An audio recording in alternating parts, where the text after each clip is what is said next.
Buenas noches, queridos hermanos. A los que no tuve oportunidad de saludar, como el caso de César, que lo vi de lejos y lo veo de nuevo de lejos, así que antes de irme te tengo que dar un abrazo. Algunos hermanos, algunas hermanas me han preguntado por mis canciones, así que aprovecho para pasar una pequeña propaganda. Griselda? Tenemos un canal, yo sé que usted tiene su celular y lo usa todo el día, no quiero que lo apague ahora todavía, puede aprovechar ya que lo tiene prendido y buscar en YouTube. Pueden buscarlo, YouTube. Ahí en YouTube aparece, los chicos saben muy bien, una lupa, ¿no? Que es la que nos envía a donde queremos llegar. Ponga usted ahí en YouTube música y vida. Y seguido a eso, con Edgardo Piserni, que vengo a ser yo. Música y vida con Edgardo Piserni. Usted se suscribe, es gratuito, inclusive puede activar la campanita, de esa manera, una vez cada semana o cada 10 días subimos con mi hijo, que me ayuda en este ministerio, en realidad él es el gestor de este ministerio, y usted recibe de esa manera algunas de mis canciones viejas, algunas del último disco, algunos devocionales y algunos trabajos que hacemos mostrando ciertos lugares de la ciudad, pero que tienen como objetivo, usted me entiende, llevar el mensaje de salvación. Ahora hemos preparado, por ejemplo, un paseo sobre Boulevard Oroño y terminamos hablando de nuestro Padre Celestial por la morada, por las casas que hay en Boulevard Oroño. Hemos visitado hace poco el Rosedal y hemos hablado de la flor más bonita que hay en la Biblia, que es la rosa de Sarón. Es decir, es interesante inclusive para compartir. Así que si usted gusta, inscríbase, suscríbase. Recuerde, música y vida con Edgardo Piserni. Muy bien. Ahora lo puedo apagar si quiere. Si se inscribió, si no, va a tener problema conmigo cuando salimos. Vamos al tema de hoy. Vamos al tema de hoy. Es un privilegio estar con ustedes. Para Marcela y para mí es una auténtica bendición estar entre ustedes y deseamos, como en la primera parte, que el Señor nos bendiga viendo algo de su palabra. Vamos a Lucas. Allí ya lo tenemos. Muy bien. Usted sabe que en Israel había muchas viudas. Muchas viudas. Inclusive el Señor hace mención, en Lucas encontramos de algunas viudas, y fueron muchas las que se cruzaron en el camino con el Señor. Da toda la sensación que Dios y su Hijo el Señor Jesucristo tuvieron un amor muy profundo y muy generoso para con las viudas. De hecho, la misma Biblia habla de las viudas y, por ejemplo, no lo busque, dice allí en Éxodo 22:22, a ninguna viuda y a ningún huérfano afligiréis. Es decir, hay un llamado de atención con respecto a cómo debía ser el trato para con las viudas en el pueblo de Israel. Encontramos en Jeremías que Dios ordena ya algo diciendo, no será oprimido ni el extranjero, ni el huérfano, ni las viudas. Y fíjese que usted que Jesús inclusive, cuando llega el momento, critica a los fariseos y a los escribas por el maltrato que tenían para con las viudas. Ahora, la iglesia toda le prestó atención a las viudas y debiéramos nosotros también prestarle atención a las viudas. 1 Timoteo capítulo 5, versículo 3 dice, honra a las viudas. Y si fuéramos a Santiago 1:27, encontramos que dice que la religión pura y sin mancha delante de Dios el Padre es esta: visitar a los huérfanos y a las viudas en sus tribulaciones. Así que hoy vamos a ver algo que tiene que ver con la gloria de Dios y cómo trasciende su gloria, su poder soberano, su gracia, justamente actuando en la vida de una viuda. Y para eso vamos a Lucas,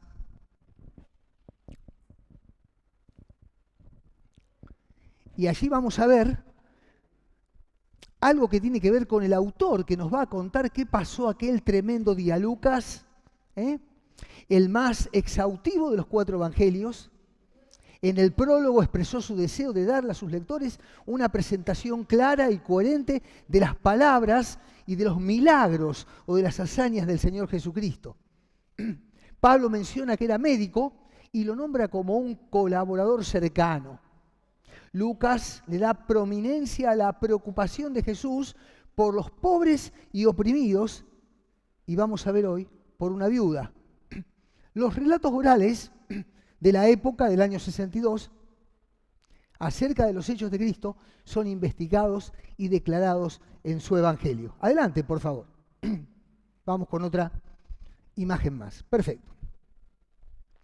El Señor viene haciendo una especie de viaje misionero, dando toda una vuelta y recorriendo un periplo alrededor del lugar de Galilea. Acompáñeme si usted quiere, aunque lo tiene allí, quien trajo su Biblia, capítulo 7 de Lucas, versículo 11 es lo que está detrás mío. Y esto va a ocurrir más o menos a unos 10 kilómetros de Nazaret, muy cerquita de aquel pueblo donde el Señor no nació, pero que se crió, muy cerquita de allí. Y fíjese lo que dice. Aconteció después que él iba a la ciudad que se llama Naín, e iban con él muchos de sus discípulos y una gran multitud. Primer punto, que por ahí uno lo lee y pasa de largo. Dice clarito, ¿no? Lucas escribiendo, iban con él muchos de sus discípulos, no estaban todos. Dice que había una gran multitud, pero de sus discípulos algunos faltaban. Hermano, cuando nosotros no estamos cerca del Señor, no solo en la congregación los fines de semana, sino en nuestro cotidiano vivir, nosotros nos estamos exponiendo y nos estamos privando a experimentar con la presencia de Cristo o en medio de la congregación grandes milagros para nuestra vida. Si queremos que Dios nos bendiga hablándonos o corrigiéndonos o bendiciéndonos de un modo u otro, tenemos que estar cerca del Señor. Cuando yo comienzo a leer este pasaje me apena que algunos de sus discípulos no estaban con el Señor.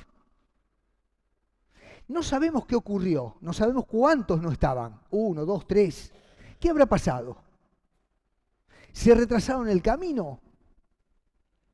¿Conversaban con alguien acerca del Señor? Probablemente. ¿Se detuvieron en algún puesto para comprar algo para comer en medio del viaje? No sabemos, pero no estaban. Hermano, deje de no estar. La presencia del Señor es vital. Su presencia en la iglesia es vital, es importante, enriquece, bendice. Porque en realidad comunión es ser parte de y dar parte a. Cuando usted viene es parte de y recibe y al mismo tiempo da con su presencia y con su bendición. Estos muchachos, no sé por qué, Lucas no lo dice, como tantas cosas Lucas no cuenta, pero no estaban. Lo que sí agrega que había una gran multitud. Claro, no podía ser de otra manera. El Señor venía viajando alrededor de todo el mar de Galilea y cada vez que Él hablaba, cada vez que hacía un milagro, cada vez que multiplicaba panes, cada vez que llamaba a los niños y decía, dejad a los niños que vengan a mí, cada momento, cada día, en cada atardecer, cientos de personas se agregaban al grupo. Porque nadie resistía la posibilidad de no estar cerca de Jesús. Sus palabras eran distintas, sus criterios eran únicos. Y como decíamos en la primera parte, no hablaba un hombre cualquiera, era la voz de Dios. Dios hecho hombre, que abandonó por un tiempo la gloria y se encerró de alguna manera dentro de los límites del tiempo, de la raza y del sexo para plantar su tienda de campaña entre nosotros. Cuando Lázaro es resucitado, una semana después, lo encontramos cerca de Jesús, comiendo con Jesús. ¿Dónde podía querer estar Lázaro? Sino cerca de Jesús. Y en la congregación está Cristo. Y su espíritu se mueve, por eso es importante que usted venga que asista, que no se pierda actividades. Y cuando se va, vaya con Cristo. Esté cerca de Cristo. Busque a Cristo, no se pierda, como estos muchachos se perdieron, lo que iba a ocurrir. Mire qué notable. Dice, cuando llegó, versículo 12, cerca de la puerta de Naín, que era como se llamaba el pueblo de la ciudad.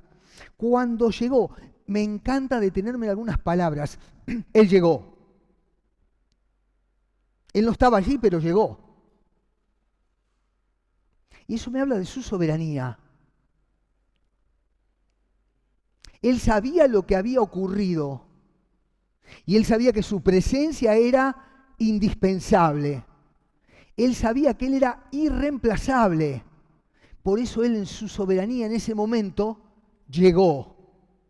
¿Sabe usted una cosa? Dios en Cristo Jesús siempre llega a tiempo. Él no llega tarde.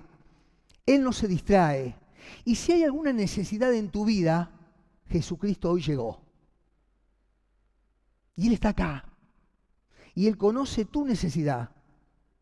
Aquellas cosas que te avergüenzan y que no podés sacarte de encima. Pero gloria a Dios porque Jesús sigue llegando como aquel día de manera oportuna en nuestra vida cuando estamos tristes, cuando estamos sedientos, cuando nos sentimos cansados, cuando no sabemos qué rumbo seguir, cuando parece que absolutamente todo ha perdido su valor, cuando nada nos alcanza.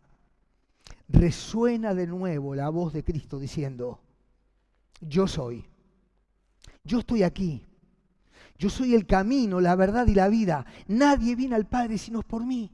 Oh, Cristo sigue llegando oportuno a tu vida. Él dice, venid a mí todos los que tienen sed, vengan del agua que les daré, no tendrán sed jamás. Él dice, yo soy la resurrección y la vida. El que esté muerto, si cree en mí, vivirá. Él dice, el Padre y yo uno somos. O Él sigue llegando de manera oportuna. Nosotros podríamos todos levantar la mano porque más de uno podría contar un montón de experiencias en las que podemos decir, en aquel momento Cristo fue oportuno para conmigo. Y cuando tuvo que llegar, no se retrasó, llegó, estaba ahí. Y acá llegó. Cuando llegó cerca de la puerta de la ciudad, he aquí que llevaban a enterrar a un difunto. Había una persona muerta. Hijo único. Con todo lo que eso significaba en aquella cultura, único de su madre, la cual, ¡zas!, era viuda. Y había con ella mucha gente de la ciudad. Mire, si algo trágico le podía pasar a una mujer viuda, es perder el sustento de su hijo. Él seguramente, aunque no sabemos la edad, hacía lo necesario para que no falte nada en el hogar. Pero por esas cosas que ocurren, que a veces ocurren en tu vida y en la mía, que no esperamos, el hijo de la viuda se murió. Que se cayó de una montaña, que le picó una víbora, vaya a saber qué tuvo, no hubo remedio. Pero Jesús llegó oportuno. Ahora, qué notable es ver que dice que llegó y que llevaban en ese momento soberanía de Dios a un joven a ser enterrado. Ni un rato antes, ni un rato después. Llegaba. Soberanamente Cristo se presenta en el momento que hace falta que esté. Yo puedo dar fe que Él actúa de esa manera. Yo puedo hacer, pero que Él lo ha hecho así en mi vida y sé que usted puede decir lo mismo. Él ha llegado. Ahora acá ocurre lo siguiente, lo llevaban. Claro, ya no podía andar por sus propios medios. Mire, el mundo está lleno de personas que son llevadas de aquí para allá. La lleva la moda, la llevan los vicios, la llevan los gustos, criterios.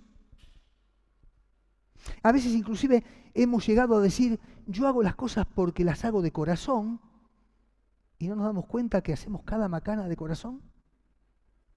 Este era llevado, estaba liquidado, estaba muerto, difunto, y había mucha gente que salía con la viuda que había perdido a su hijo de la ciudad. Usted sabe que sería interesante que imaginemos el momento, ¿no? Jesús con la multitud que llega, un grupo de sus discípulos y un montón que venían alborotados habiendo visto cómo Él hablaba, cómo predicaba y cómo curaba. Y del otro lado, un grupo de personas, importante también, que acompañan a una viuda que ha perdido a su hijo. Adelante de todo en esa procesión, seguramente iba un elogiador. Era alguien que conocía al difunto o que se había percatado de conocer acerca de él con alguna conversación previa. Así que el elogiador se acostumbraba a que iba a los gritos ponderando la persona que había muerto. Iba diciendo del joven grandes cosas. Lo hijo bueno que era, cómo trabajaba, lo obediente, lo temeroso de Dios, lo buen compañero o vecino. Alguien gritaba estas cosas. Pero además iban las lloronas también. Mujeres que, como inclusive hasta el día de hoy en el norte de nuestro país, lloran por el difunto. Algunas lloran porque lamentan su partida y otras solamente porque han recibido unos pesos. Antes era igual, pero un grupo de mujeres lloraban, tratando de contagiar la angustia que sentía la viuda para el resto de los demás. Así que tenemos a este que elogiaba, a la llorona, y si en el pueblo había algún músico, dudo que hubiera músicos tan buenos como los que tuvimos esta noche recién acá, pero un grupo de músicos habrán tomado sus instrumentos y iban tocando los instrumentos. Y también había algunos cantores que cantaban salmos tristes y de despedida. Así que esa es la escena. Sale un cortejo, que es el cortejo de la muerte, con uno que está terminado, acabado, liquidado, que ya no sirve más. Para él no hay repuesto. Lo llevan en una especie de cátere. La mamá viuda llora. Hay uno que grita las virtudes del que murió, otros que tocan sus instrumentos, un grupo de mujeres que grita, que llora, y algunos que cantan. Pero todo es tétrico, todo es muerte, todo es desolación, todo es tristeza. Ese es el cortejo que sale buscando las afueras del pueblo de Nahum para enterrar al difunto. Pero hay otro grupo que llega. Y en ese grupo, el mismo autor de la vida. Comandando el grupo, mi Salvador, el Señor Jesucristo. En ese grupo un puñado de discípulos y un montón de gente que se ha visto alcanzada y contagiada. Es el grupo de la esperanza. Es el grupo de la vida. Es el grupo que ha encontrado en Cristo su único y suficiente Salvador.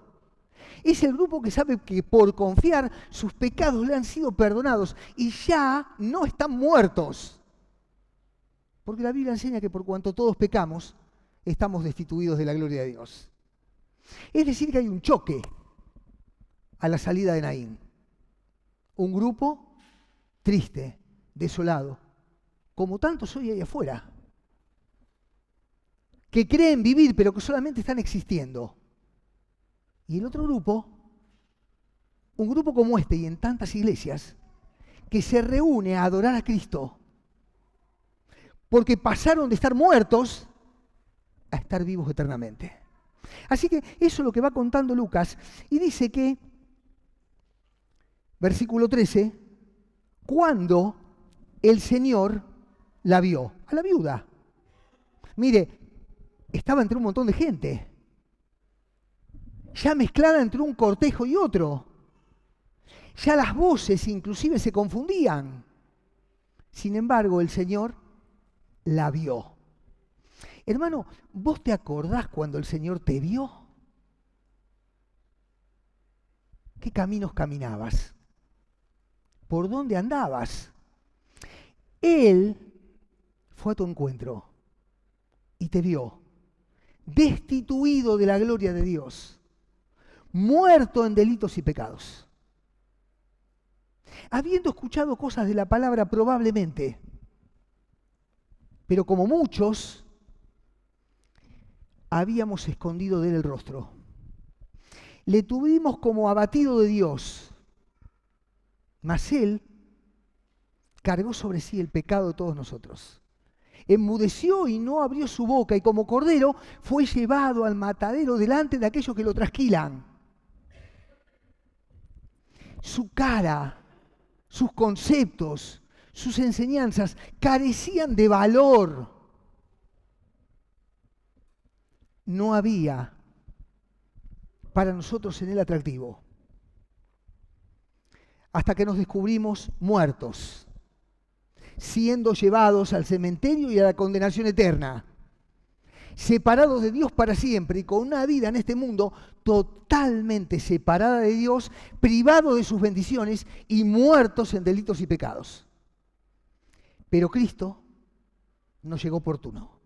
Seguramente usted recuerda ese día. Cristo la vio, como te vio a vos y a mí un día. Detuvo su mirada en él.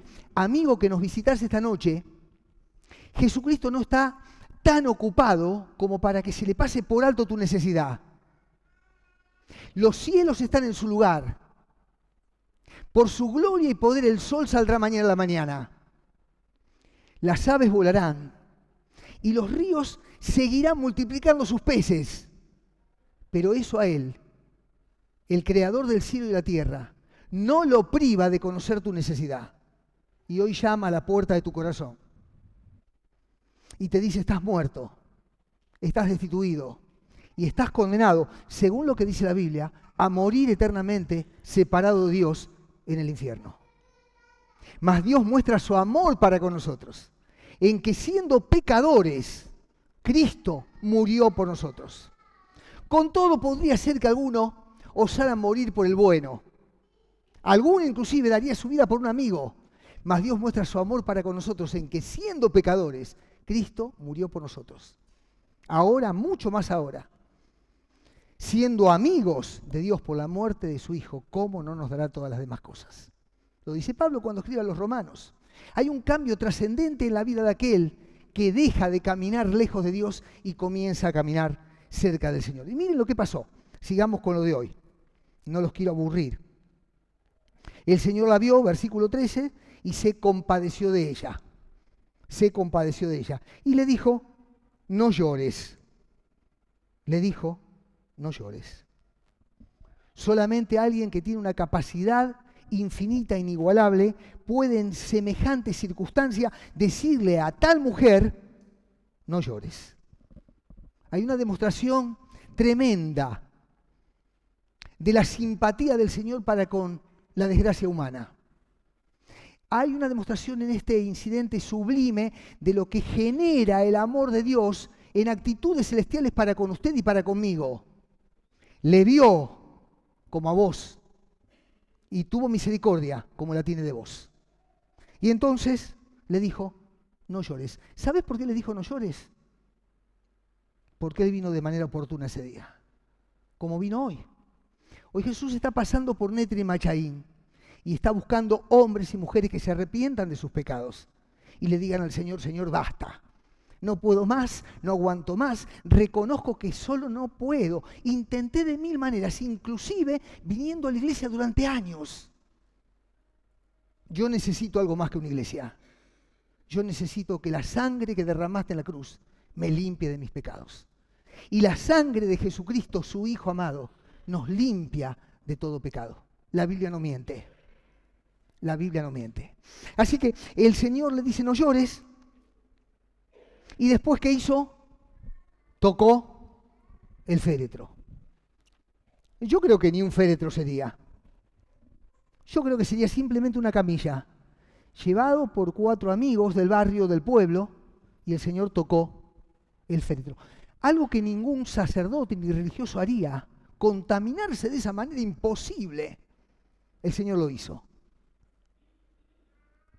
El Señor lo hizo. Tocó el féretro. Y dice la Escritura que cuando, está allí detrás, tocó el féretro, los que lo llevaban siguieron de largo, ¿no? ¿Siguieron de largo? ¿Qué pasó? Se detuvieron. ¿Quién no habrá de detenerse ante la presencia inigualable de Jesucristo? ¿Quién puede intentar caprichosamente no obedecerle? Si Él es el creador de todo, el que rige los mundos, el que mantiene los astros en su lugar, el autor de la vida, el dueño de toda gracia, el que por un tiempo decide vivir entre nosotros y elige no tener un lugar donde recostar su cabeza, eso es gracia, eso es amor, eso es soberanía. Tocó el féretro y los que llevaban al difunto se pararon. ¿Qué otra cosa podían hacer? Se detuvieron y dice Lucas, entonces dijo, joven, a ti te digo, levántate. Joven, a ti te digo, levántate. El muerto seguramente iba cubierto con una sábana, bonita, probablemente su mamá había elegido la mejor que tenía en la casa. Y su carita tapada con un pañuelo. Iba acostado. Ya había sido descendido probablemente hasta el mismo suelo, bajado por aquellos que le llevaban. Cuando Jesús da la orden y le dice, joven, a ti te digo, levántate. La sangre en su cuerpo estaba fría. Los pulmones no se movían. Sus ojos estaban pegados por la mortandad. Y se para alguien delante de un muerto y le dice, joven, a ti te digo, levántate. Es la primer resurrección y el primer milagro de este tipo que el Señor hace. Un poquito más adelante, en la misma palabra, en Lucas, podrían ver ustedes tranquilamente la hija de Jairo. Y en Juan, su amigo Lázaro resucitado. Miren lo que se perdieron los que se quedaron en el camino. No hay que quedarse en el camino.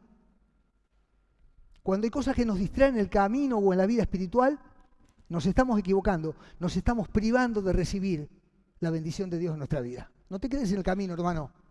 No aflojes. Así te hayas ido lejos, seguís siendo hijo. Y así Dios sepa que te fuiste lejos, Él sigue siendo tu Padre Celestial. No te quedes rezagado en el camino. Así que el Señor le dijo, a ti te digo, levántate. Y cuando se comenzó a incorporar, los ojos de los que estaban allí se abrieron grande, grande, grande. Y el muchacho se sentó y sintió que por sus venas corría sangre otra vez. Y sus ojos se abrieron. Y sus pulmones comenzaron a latir. Y sus manos se acomodaron tomándose de las cañas que había al costado en la camilla. Y miró para todos lados. Y se habrá preguntado, ¿qué hago acá? Y Lucas dice que comenzó a hablar. Qué macana, ¿no? Lucas no dice qué dijo. Qué bueno hubiera estado. Lucas, que es tan exhaustivo para contar algunas cosas, no nos dice qué dijo. ¿Qué habrá dicho? ¿Qué habrá dicho el joven? ¿Habrá dicho gloria a Dios? ¿Habrá dicho mamá te amo? ¿Habrá dicho qué hacen todos estos? ¿Quién se murió? ¿Qué habrá dicho? Claro, ¿usted se imagina la escena?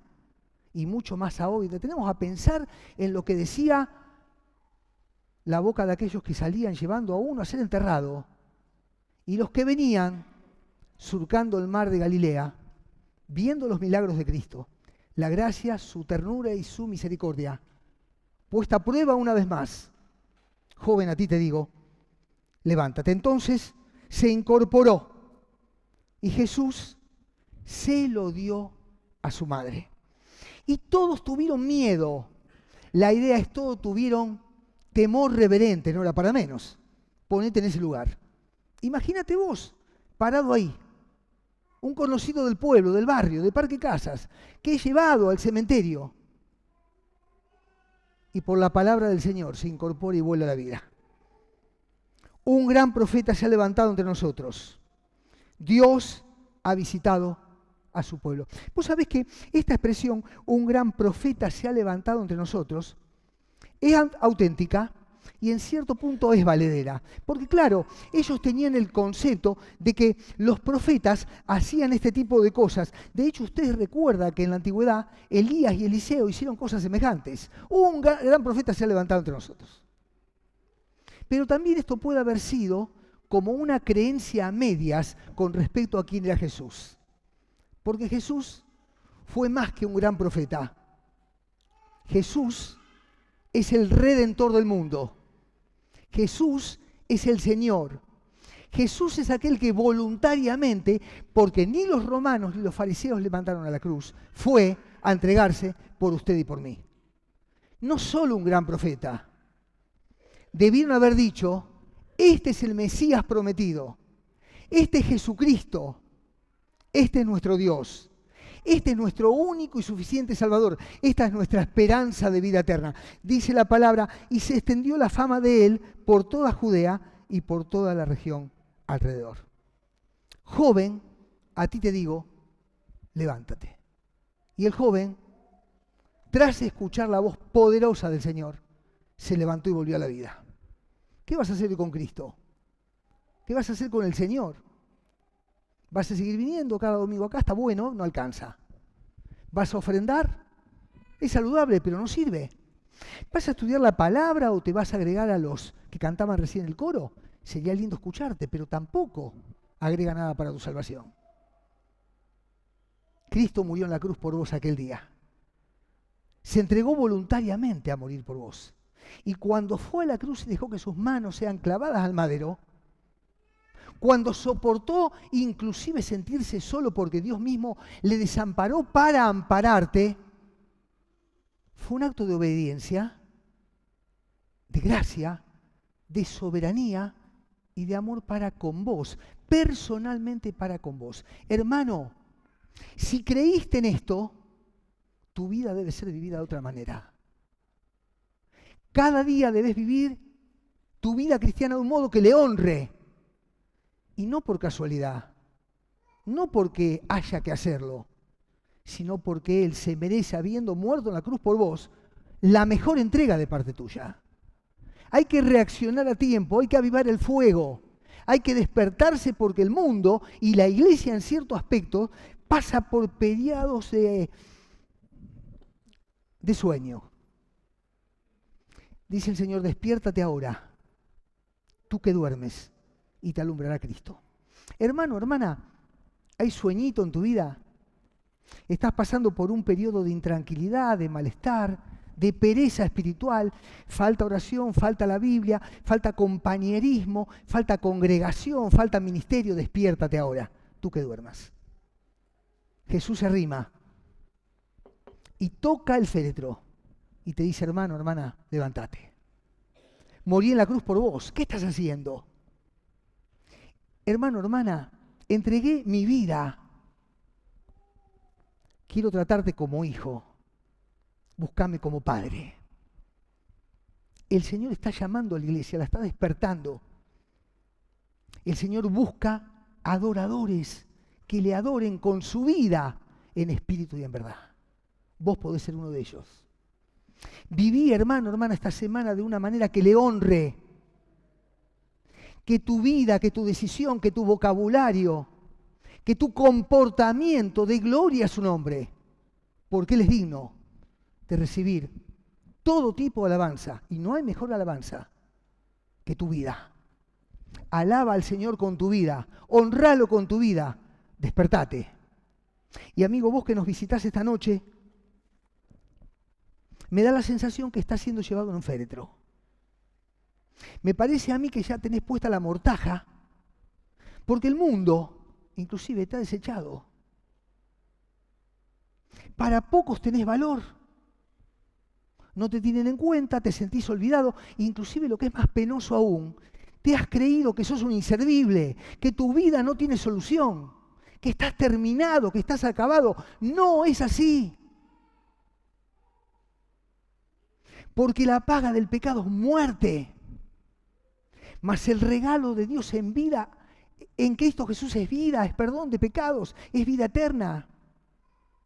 Si estás siendo llevado, escuchá la voz del Señor que hoy golpea la camilla en la que sos transportado. Y te dice, parate. Como aquel día, yo hoy quiero llegar oportuno a tu vida. No quiero que sea demasiado tarde, dice el Señor. Hoy estás acá y no es casualidad, porque si no lo escuchaste nunca es una novedad. Y si lo venís sintiendo, es para que lo entiendas y lo aceptes de una vez. Cristo murió en la cruz por vos. Y la sangre que derramó en la cruz nos limpia de todo pecado. Si hace falta un cambio, una transformación, una nueva vida, solamente Jesucristo puede operarla en vos. Puede hacer de vos una persona nueva. ¿No querés serlo? Dejar atrás todas las cosas que te avergüenzan. que por creer en el Señor tus pecados sean perdonados y ser constituido una nueva criatura, un nuevo hombre, una nueva mujer. No se trata de religión, no se trata de dinero, de conocimiento, de popularidad. No. Eso, lo que podemos hacer vos y yo, mira, es como un trapito sucio delante de Dios. Porque si Él hubiera podido salvarnos de otra manera, no hubiera permitido que el Hijo de la Gracia sea clavado en el madero por vos aquel día. Cristo murió por vos. ¿Qué vas a hacer con el Señor? Yo les invito a todos que bajemos nuestra cabeza. Y quiero invitarte a vos que nos visitas esta noche a que te amigues con Dios. Y que le digas algo más o menos así. Señor, gracias porque la Biblia tiene razón. Me siento como llevado, terminado, acabado, para estar separado y destituido de tu presencia para siempre. Pero hoy me doy cuenta que Cristo murió aquel día por mí. Dios de Israel, quiero que el Señor Jesucristo sea mi Salvador en este día. Que la sangre que derramó en la cruz sea útil para limpiar mis pecados. Sálvame, Señor. Perdóname, Señor. Haz de mí un hombre nuevo. Transfórmame. Quita de mi vida las cosas que no sirven. Estoy auténticamente arrepentido. Acá estoy, Señor. Señor, sálvame. Te recibo como mi Salvador. Cámbiame, transfórmame. Quiero progresar en tus caminos. Quiero sentir tu presencia. Ayúdame, Señor. Gracias por haber muerto por mí. Entra en mi vida. Amén. Queridos hermanos, gracias por la invitación que con tanto cariño me hicieron. Deseo de todo corazón que el Señor bendiga nuestras vidas, la vida de la congregación, la vida de los creyentes y la vida de aquellos que nos acompañan esta noche. Que el Señor realmente llegue a ser no solamente un gran profeta, como para estos, sino el único y suficiente Salvador que Dios ha provisto para perdón de pecados y vida eterna. Gracias, que el Señor les bendiga.